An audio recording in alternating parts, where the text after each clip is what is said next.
Hello, good morning. आपका Draupadi educated channel में स्वागत है। आज मैं बात करने जा रही हूँ असेसमेंट अक्रॉस स्टेजेज के ऊपर, जो कि SBA स्कूल आधारित प्रशिक्षण जो अभी 11-12 के चल रहा है उसमें का टॉपिक है और उसी पर मैं आज बात करने जा रही हूँ। और मुझे उम्मीद है यह टॉपिक आपके लिए बहुत ही यूजफुल साबित होगा। सबसे पहले असेसमेंट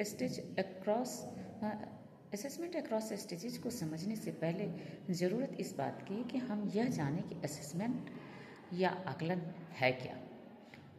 आकलन एक प्रक्रिया है जिसका उद्देश्य छात्रों की प्रगति को मापना और उनकी शिक्षा संबंधी ज़रूरतों को पूरा करना है। आकलन के माध्यम से शिक्षक यह जानने की कोशिश करते हैं कि छात्रों ने क्या सीखा, वे क्या कर सकते हैं और उसके बाद उनकी ज़रूरतें क्या है।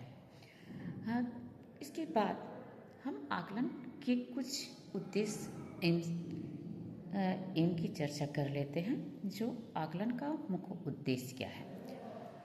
आकलन का मुख्य उद्देश्य होता है छात्रों की प्रगति को मापना, उनकी शिक्षा संबंधी ज़रूरतों को पूरा करना, शिक्षण की प्रभावशीलता का मूल्यांकन करना, छात्रों को प्रेरित करना और उनकी रुचि को बढ़ावा देना। एक बार फिर से उद्देश्य की चर्चा कर लेते हैं हम। छात्रों की प्रगति को मापना, उनकी शिक्षा संबंधी ज़रूरतों को पूरा करना, शिक्षण की प्रभावशीलता का मूल्यांकन करना और छात्रों को प्रेरित करना और उनकी रुचि को बढ़ावा देना। अब आकलन कितने प्रकार से किया जा सकता है, तो आकलन के मुख्य प्रकार कुछ इस तरह हैं। रचनात्मक आकलन, फॉर्मेटिव असेसमेंट, रूपांतरण आकलन, समेटिव असेसमेंट, आंतरिक आकलन, इंटरनल असेसमेंट और बाहरी आकलन अर्थात एक्सटर्नल असेसमेंट। अब आकलन कितने तरीके से किया जाता है उस पर भी थोड़ी चर्चा हम कर लेते हैं। आकलन जो है वो लिखित रूप से किया जा सकता है, मौखिक रूप से किया जा सकता है, छात्रों को प्रोजेक्ट देकर के भी उनका आकलन हम कर सकते हैं। परफॉर्मेंस आधारित भी हो सकता है, प्रदर्शन आधारित भी हो सकता है और सेल्फ असेसमेंट स्वयं का आकलन भी हो सकता है और पीयर असेसमेंट भी हो सकता है। तो ये सारे आकलन के तरीके हैं जो आप किस तरह के तरीके को अपना करके या उनका असेसमेंट कर सकते हैं। इनमें भी कोई से भी तरीका अपना कर आप छात्रों का, स्टूडेंट्स का असेसमेंट कर सकते हैं। अब आकलन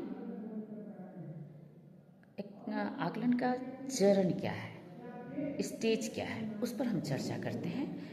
तो आकलन एक सतत निरंतर चलने वाली प्रक्रिया है जो छात्रों की प्रगति को मापने के लिए की जाती है। आकलन के मुख्य चरण इस प्रकार हैं। पूर्व आकलन, यह चरण प्रक्रिया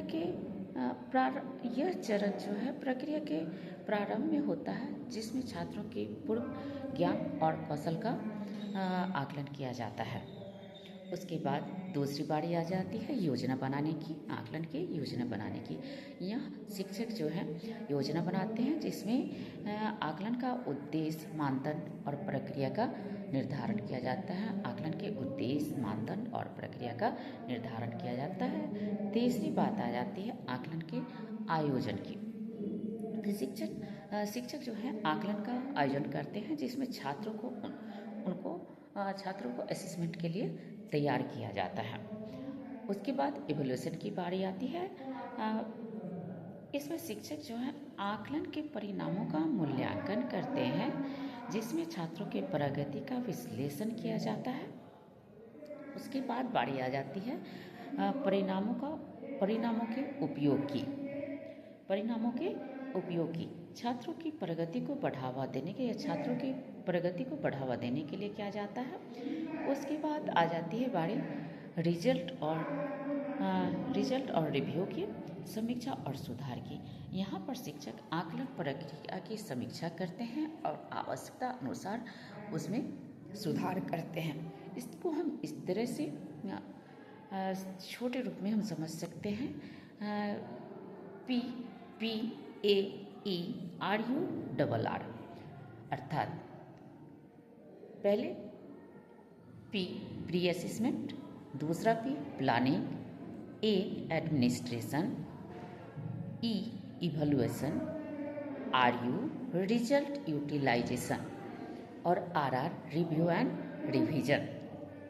इन स्टेप्स या चरण का पालन करके शिक्षक आकलन प्रक्रिया को प्रभावी और सटीक बना सकते हैं और अपने छात्रों की प्रगति को बेहतर तरीके से माप सकते हैं कि कहाँ उनको सुधार की आवश्यकता है, कहाँ पुनः हमें असेसमेंट करने की ज़रूरत है। Thank you.